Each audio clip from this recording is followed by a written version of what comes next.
তিন কুল তিন সময়ে পড়তে হয়, সকাল এবং সন্ধ্যা এবং রাত, এই সময়গুলোতে পড়তে হয় প্রত্যেকটা তিন তিনবার করে। তিন তিনবার পড়লে কি লাভ হয়? নবী করিম সাল্লাল্লাহু আলাইহি সাল্লামের পরিষ্কার হাদিস রয়েছে, যদি কেউ সকালে তিন কুল তিনবার করে পাঠ করে, সূরা ইখলাস তিনবার, সূরা ফালাক তিনবার, সূরা নাস তিনবার যদি কেউ পাঠ করে, সন্ধ্যার আগ পর্যন্ত সারা দিনের জন্য ওই পাঠকারী ব্যক্তি আল্লাহ তাআলার জিম্মায়, আল্লাহর হেফাজতে, আল্লাহর নিরাপত্তায় সে চলে যায়।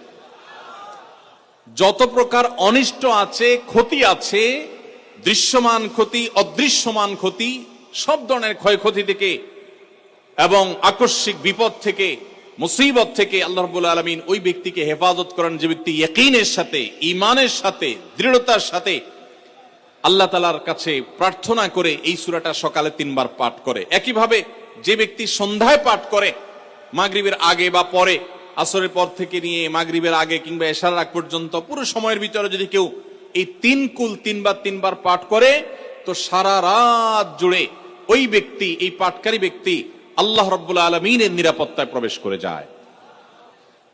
একইভাবে আমাদের প্রিয় নবী সাল্লাল্লাহু আলাইহি সাল্লাম প্রত্যেক 5 ওয়াক্ত নামাজের প্রত্যেক ওয়াক্তের পর এই তিন কুল পাঠ করতেন একবার। কয়বার? একবার সূরা ইখলাস, একবার সূরা ফালাক, আর একবার সূরা